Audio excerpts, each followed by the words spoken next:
New calls for a special counsel to investigate President Obama's Justice Department eyeing former Attorney General Lynch for potential obstruction of justice in her handling of the Clinton email investigation. So here to weigh in, New York Post columnist and author of Infiltration is Paul Sperry. Paul, nice to see you and welcome back to the show.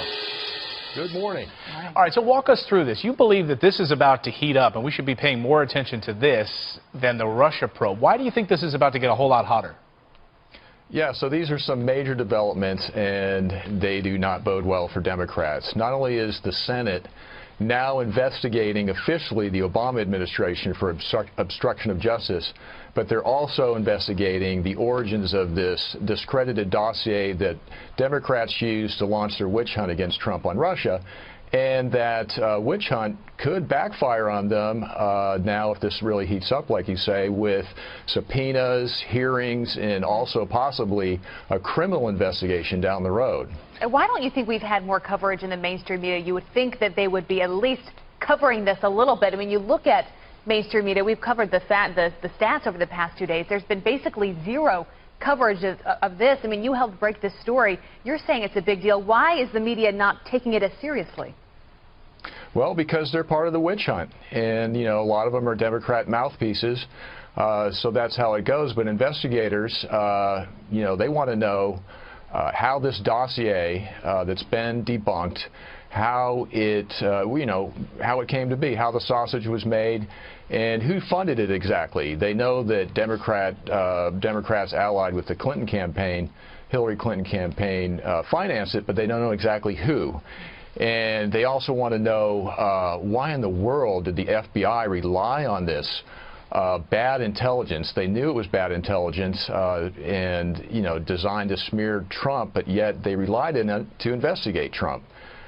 So another thing that's more important is they're going to try to find out if the FBI collaborated with this Democrat research group, Fusion GPS. Tell us about that research group. That's important. They have ties to the sorry, Paul. They have ties to the Democratic Party. Why is that research group important to this whole story? Yeah, before I get there, if the FBI did collaborate with this group, because we know that they did try to contract with the author of the dossier for $50,000, if they collaborated with this group, this Fusion GPS, then it really raises serious questions about the independence of the FBI in investigating Trump. Right. Now this group, GPS, Fusion GPS, founded by these former journalists, I'm told that they're actually political activists. They had a vendetta against Trump, and some of them actually financially supported Hillary's campaign for president. So this was a Democrat operation from top to bottom. And how much of this investigation actually hinged on that dossier? I mean, to remind people, how significant was it? Oh, I mean, this whole Russiagate scandal, so-called Russiagate scandal, is predicated on this dossier. Wow. The CIA put credence into it, gave it to the White House, attached it to a presidential briefing for Obama. Of course, the FBI has used it. Congress, of course, is using it to cook up these scoops or these charges against Trump, and the media is using it to find scoops on Trump in this investigation. So it's really been wended its way through the entire process, and it's really remarkable because the thing is completely riddled with errors in fact and questionable sourcing and debunked allegations. It's really a gossip sheet. Well, you know, even Congress has been trying to find more information about this group with possible ties to the dossiers you've been talking about, but it has been stalled. So where does this go? Yeah, so now they can't get answers out of Fusion GPS. Quite frankly, they can't get answers out of the FBI as well, because they've got have similar requests for documentation from them. And so now the Senate Judiciary is actually threatening subpoenas against Fusion GPS to try and get answers. And you know, we got to get answers here. We got to get to the bottom of this, because it's really, when you combine with Lynch and her allegations against her of obstruction of justice in the Hillary investigation, this whole thing is really starting to smell rotten. And to shift, absolutely. Paul, thank you very much. We appreciate your time this morning. Thank you. Thanks, Paul. My pleasure. Thank you very much for joining Fox. Thank you, Pete. Appreciate it. You faced resistance on this bill, but of course you've faced resistance on the entirety of your agenda. Who's been your biggest opponent? Has it been Democrats resisting? Has it been fake news media? Has it been deep state leaks? When you think about it, what holds it up the most? Well, you know, when I ran, I talked about the rigged system because I saw I was winning states and I wasn't getting the delegates that I should be getting. And, you know, I would look at this. I said, what kind of a system? Well, the whole system is very, there's a lot of bad things going on, a lot of very bad things going on. One of the things that should be solved, but it probably won't be, is that the Republicans and Democrats don't get together. And I'm open arms, but I don't see that happening. They fight each other. The level of hostility, and by the way, this isn't just Trump. This has been like this for years. You've been doing this for a long time. It's been like that for a long time. But the level of hostility, as an example, the health care bill that you are reporting on and everybody's reporting on, it would be so great if the Democrats and Republicans could get together, wrap their arms around it, and come up with something that everybody's happy with. It's so easy. But we won't get one Democrat vote, not one. And if it were the greatest bill ever proposed in mankind, we wouldn't get a vote. And that's a terrible thing. So there is, well, look, their theme is resist. I've never heard of anything like this, resist. How frustrating it is to have former President Obama. They're out there leading the resistance. Well, I don't think he's leading it. He actually just put out a small statement. I don't see that leading it, but other people are leading. Don't forget, I saw Schumer criticizing the bill a couple of weeks ago, and he had no idea what was in the bill. He was saying this bill is this and it's that. He had no idea. In fact, the Republican senators didn't know because it wasn't released. Very few people knew. So he was criticizing a bill that he had no idea what was in the bill. But that's called the resistance. I mean, that's a terrible word. Think of it. Their theme is resist.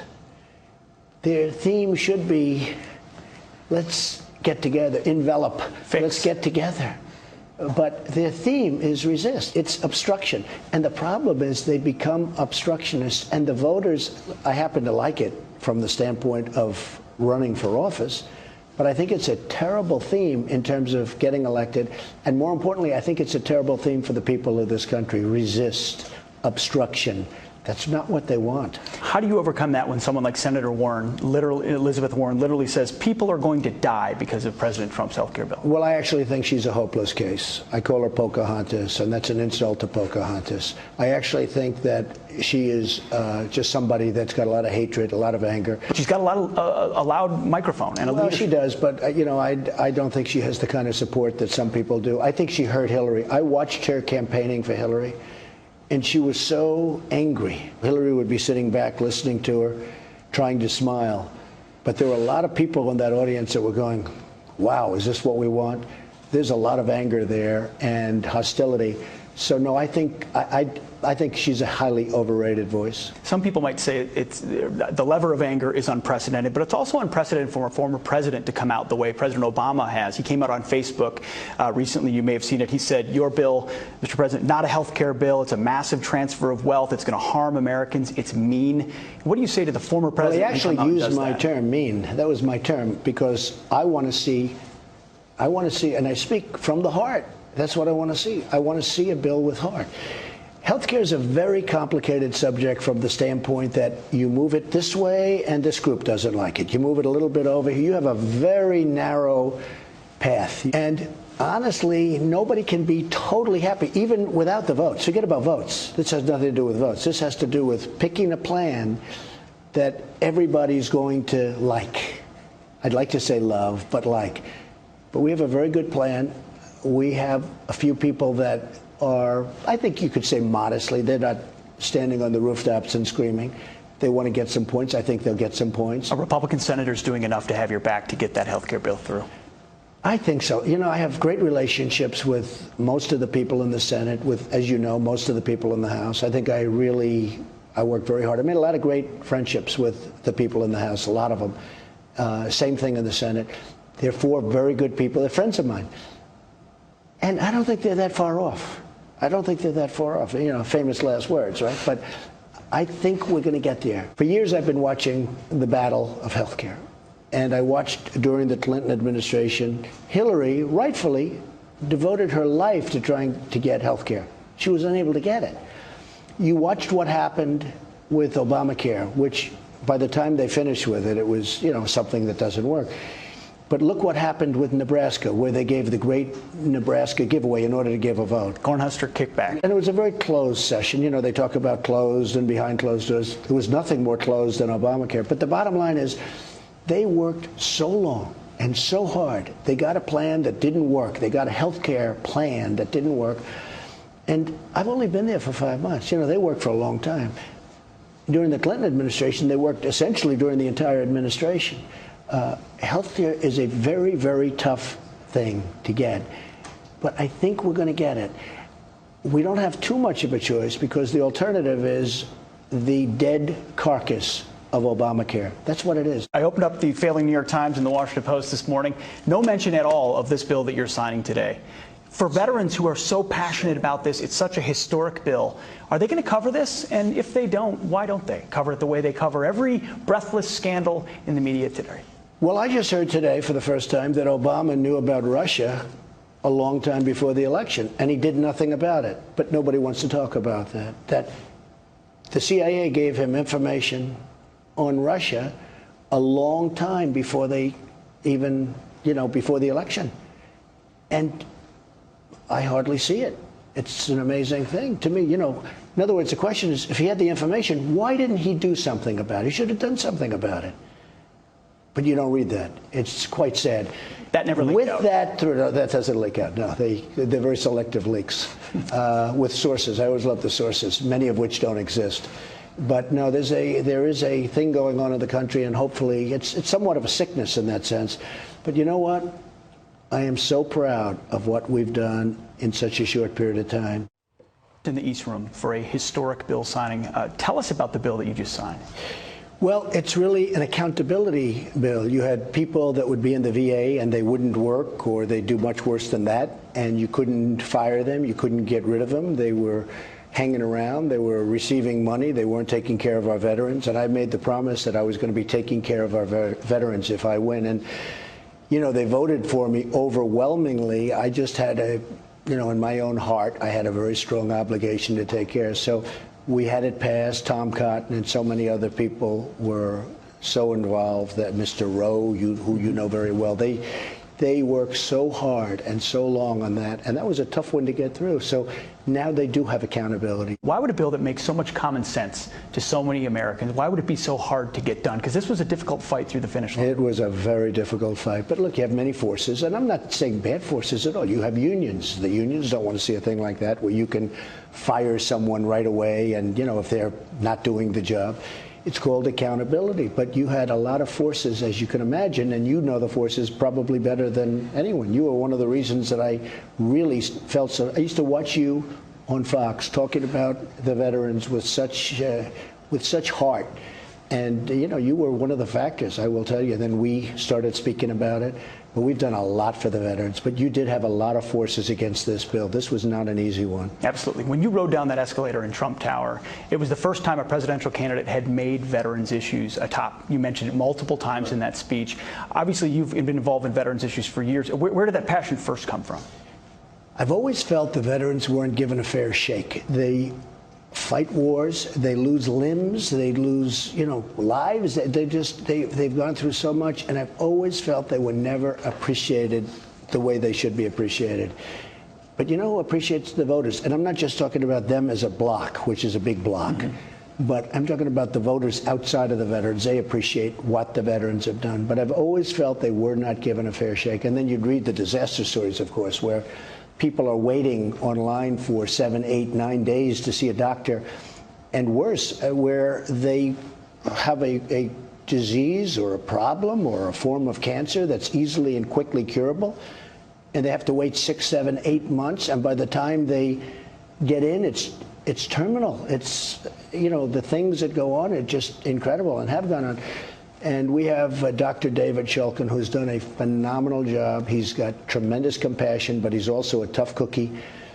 And we're getting it done, and we're doing whatever is necessary. This was one bill, but we have many and many coming. And the veterans, I think when you look at that in the not too distant future, it's going to be a much different place. Mr. President, thank you for your time. And on behalf of America's veterans, thank you for your commitment and following through on it. We appreciate it. It's truly a historic day. Thank you very much, Pete. Appreciate it. Thank you. The interesting thing about free speech is that free speech is there for a purpose. It's to give us an opportunity to have dialogue, to change minds, to get a better decision. As soon as free speech is about hate, about killing, about cutting off debate, you lose the whole purpose that our First Amendment exists for, is to get alternate ideas into a common cauldron to be stirred around with a better decision coming from it. And, you know, when you talk about free speech, I mean, you obviously understand it. But the free speech that they're claiming they have is not just about, you know, locking down or preventing the other side from having ideas. This is about almost a calling to an incitement to violence. You know, the assassination of the president, it's time. You know, Kathy Griffin, all of this hatred, I fear for the president. I really do. And elected officials. Well, there's no question that we are less safe because of this kind of incitement. And it's no question that we're less safe around the world because of similar sort of vilification of people. You know, I grew up in a little town called Cleveland. And, you know, we would have people come to the door trying to encourage us to change religion. You never get anyone to change religion by threatening to kill them. You get them to understand a religion and embrace it. The same is true of ideas. There are good ideas on the left, but they're never going to succeed in selling them if they're too busy trying to vilify those on the right. All right. I want to move on to health care. Right now, in the Senate, there are 5 senators who've indicated that they can't accept the bill in the form that it's in. And they're right there up on the screen. Now, to get it passed, we're going to need to get some Democrats if we can't turn them around. What do you think the chances are? Well, some people like Ron Johnson, of course, want more, not less, while others want less. So I think you have to look and say, which way do you go to get to 50? Because I don't believe you're going to get a single Democratic vote, no matter what you're willing to do. And ultimately, the Democrats really have an opportunity to play, but they're not going to play here. They're going to play when we start looking at programs to further lower the cost of health care.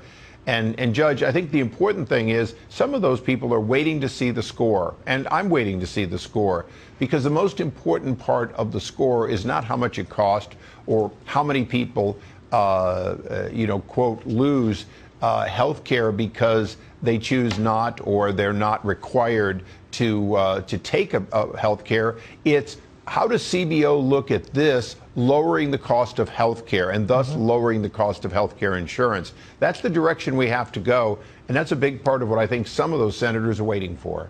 And with respect to, I believe it may be Senator Heller who was talking about the fact that, oh, this clearly there's going to be an increase in insurance rates. I may have that wrong. It may have been. Was it Heller? Right. You're right. It's Dean Heller. I served with him in the House before he went to the Senate. He's making a prediction. Quite frankly, I think he's going to be wrong, and I think that's when he'll make an appropriate change to sign on to this. But even if there is a small increase or decrease, the reality is to dramatically lower health care cost, we're going to have to do tough things. Tort reform, FDA reform, to be candid, hospitals have to be given an opportunity to innovate. So there's lots of ways to lower health care. We have countries all over the world who have programs and policies that would, if copied, would help lower health care. Yeah, and I want to move now to Nancy Pelosi. Now, must you? All right, so should she stay or should she go? She needs to stay. You know, she contributed over $4 million of the $8 million spent against me in my race. Oh. And you know, and I still want her there. She'll do it again. But the reality is, she is the poster child for what Reagan used to say about, you know, liberals aren't stupid. They just know things that aren't so. And she really knows things that aren't so, and she says them. And it really gives the Republicans an opportunity to show that the center right is far better for America than the far left. Well, she really is proud of herself, but I don't have time. I want to ask you one more thing. You were the head of government oversight. You were the chair, and now the Senate is going to be looking at Loretta Lynch. Yes. Loretta Lynch and, her role in the Hillary Clinton email scandal. And, it seemed that when James Comey testified, he indicated not only did she say an investigation was a matter, and anyone in law enforcement knows what that means, that, she's tamping it down.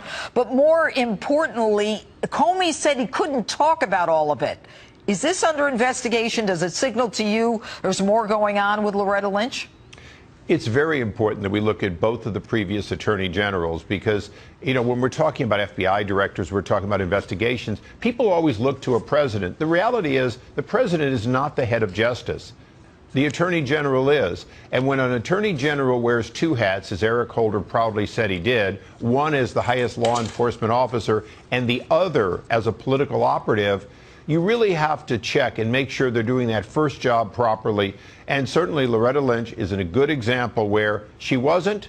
Remember, both of these people ordered U.S. attorneys in the District of Columbia not to execute on legal referrals that came before them. First Eric Holder in Fast and Furious, right, and then Loretta Lynch on an ongoing basis, including Lois Lerner, who was referred for criminal prosecution, right, and they simply never prosecuted her. Well, terror sweeping through Europe with several attacks in the last few weeks. Earlier, I spoke with Douglas Murray, author of The Strange Death of Europe, Immigration, Identity, Islam, and what needs to be done to stop these attacks and why the U.S. needs to pay attention. Take a look. All right, Douglas Murray, thanks for being with us today. You talk about Europe being engaged in some kind of suicidal act where there are declining birth rates, there's mass immigration, there's this self-hatred, self-guilt, and there's multiculturalism that is destroying Europe. Why is this relevant to Americans? Well, my feeling is that absolutely everything I describe in this book, it's a result of traveling all across Europe and meeting the people who've just arrived and meeting the leaders of Europe. My feeling is that all of the things we've gone through are just examples of things that America is starting to go through as well. It's just that we in Europe are further down the road. So to my mind, this is a warning siren to you in America, really, of what not to do. And what is that? Is it the mass immigration? Is it what should it be? What should we not do? It's a whole set of things. The first thing is the mass immigration. Europe has been taking people in recent years far too fast, particularly to be able to integrate them into European society. We don't have a chance at this pace. Second thing is to try to integrate people who are here. We've been terrible at that for all sorts of reasons I lay out in the book. And another thing is just the thing of not having this self-distrust and self-hatred, which is what we in Europe have cultivated for more than a generation, and which I'm afraid I see not only on American campuses, but in parts of American thought as a whole. One of the things that I was reading in your book is the fact that Angela Merkel was engaged in conversations with Zuckerberg on Facebook, yes, trying to figure out how she could curtail, or they could curtail, the free speech rights of individuals who criticize her. So while you cut down this free speech of people who live in a particular country, you just open the borders to the world. I mean, yes. It's extraordinary. Yes, the peoples of Europe are very unhappy about this. And the idea that you would at this stage stop them from expressing that unhappiness is absolutely crazy. But yes, I think we need to be able to criticize her. I think we need to be able to criticize these crazy immigration policies. And I, at any rate, don't want to have to claim political asylum here in the U.S. anytime soon, much as I love your country. Well, one of the things that you talk about in the book is you say that you don't have a problem with change, but when change comes as quickly as it's done in Europe, it will change the character of Europe. Is that a bad thing? Well, it doesn't have to be a bad thing. Countries and cultures change slowly all the time. But when they change at this swiftness, I think there is a very, very significant problem coming. Because I've traveled for this, across the entire continent, and there are places in Europe now that will be utterly unrecognizable. This isn't about race either. This is about ideas. It's about the ideas people bring with them. And some of those ideas, as we have seen in the rise of things like Sharia courts in the UK, in the rise of extremism and intolerance, including intolerance towards women and ethnic and religious and sexual minorities, is really worrying. Douglas, how do you have these Sharia courts in the UK? You know, there is a movement in this country and laws in about 17 or 18 states, American laws for American courts, to prevent the effort to have Sharia courts. How did it happen so easily in the UK? It came in through the back door, really, in something called the Arbitration Act, where you can volunteer for arbitration as long, pretty much in any system you like. And the Sharia courts offered to do it that way. They're still not meant to supersede British law, but I've spoken to people who've been judged in Sharia courts, and it's clear they do supersede British law on occasion. And why wouldn't they? They get away with it and nobody pays much attention. What are your hopes for the United States?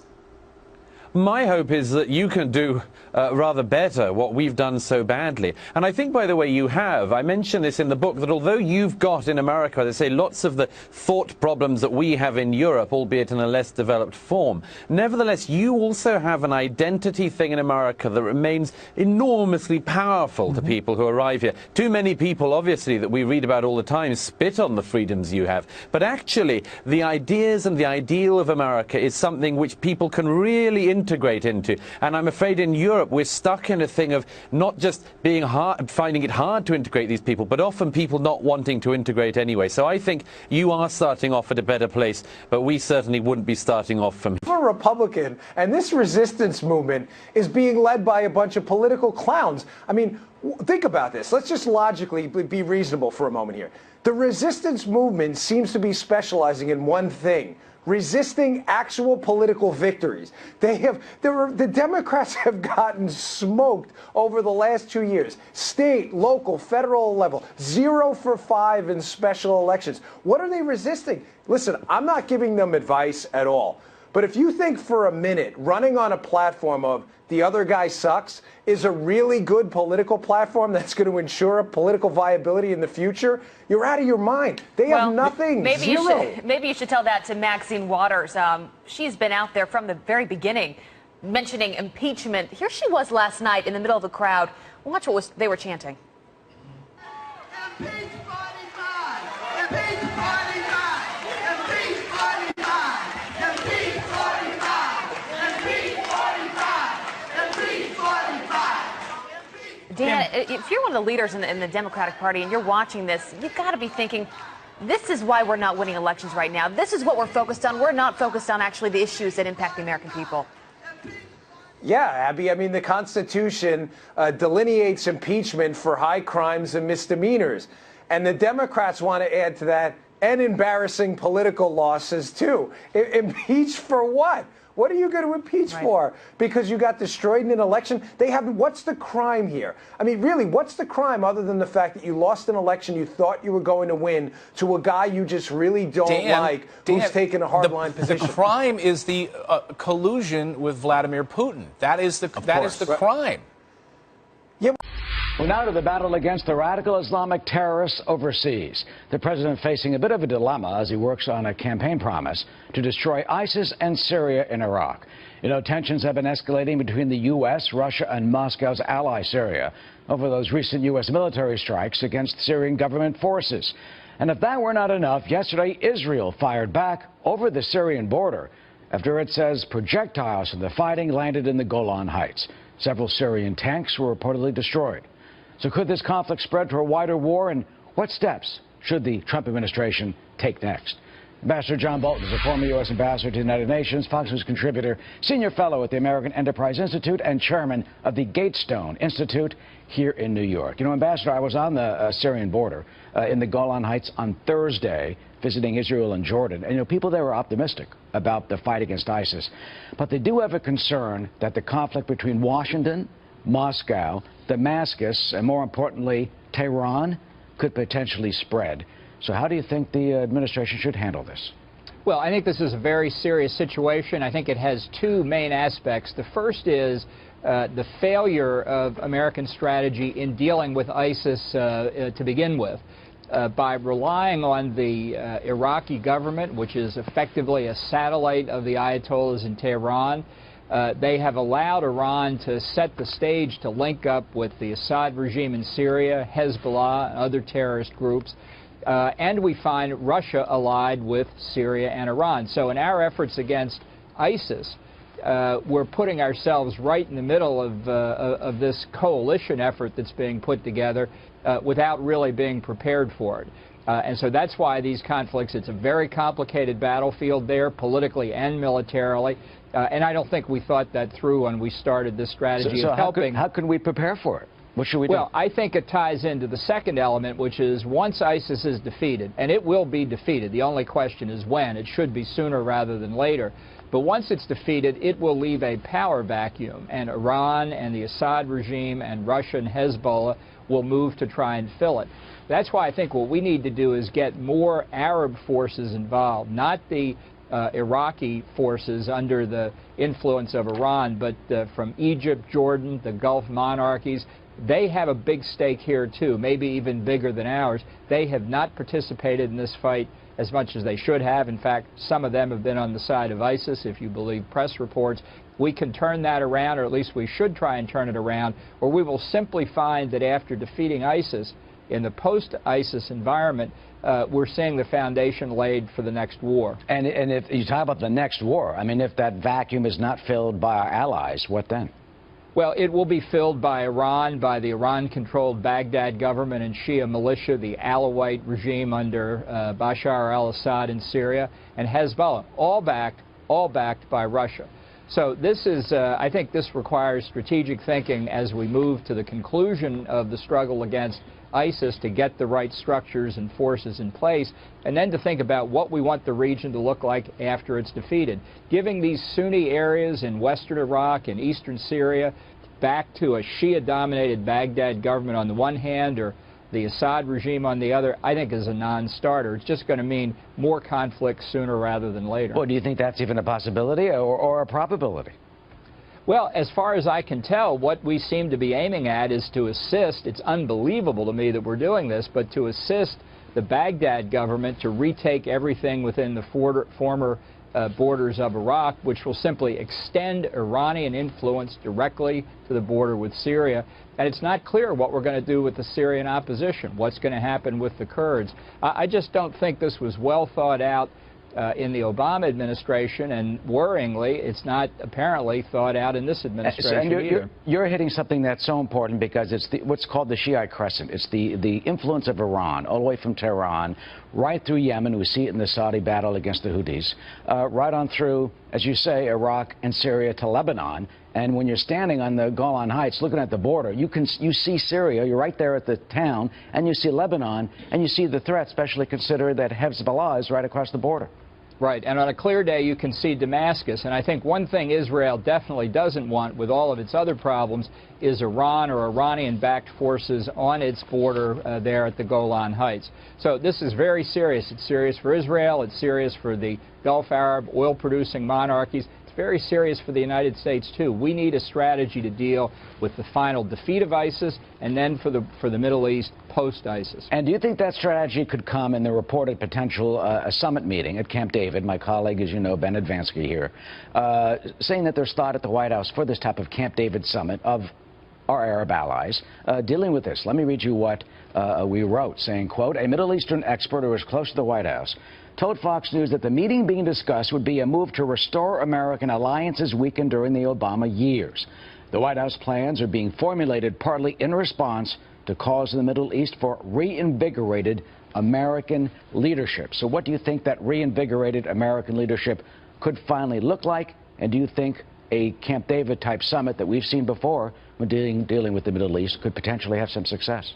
Well, I think such a summit could be very useful, and to have the Arab leaders there, and, you know, if you really want to go for it, have Prime Minister Benjamin Netanyahu of Israel there, too. Look, our Arab friends in the region for 8 years were pulling their hair out as they watched Barack Obama's tilt toward Iran, the central banker of international terrorism, country pursuing nuclear weapons, and by the way, it still is, despite the Iran nuclear agreement. I think they're heartened by the direction the Trump administration has taken, certainly by the words of the president. But I think you need a lot more than just the president's rhetoric. He needs to move his bureaucracy in the direction of reasserting American influence in the region and making it clear to Iran that the foundation they are trying to lay in that arc of control from Iran to the Mediterranean through their assistance to the Houthis in Yemen to get ready for the next battle against the Sunnis and the Arabs, that we are not going to let that happen. And that could be the focus of that purported Camp David summit. If it comes, we will be on it, of course. Ambassador John Bolton, always good to see you on our Sundays. This is not a left. Every week we just giggle at that. This is not a left versus right issue. As we just saw, a five-star general turned president warned about it in his farewell address 56 years ago. And a certain well-known presidential candidate criticized this particular swamp much more recently.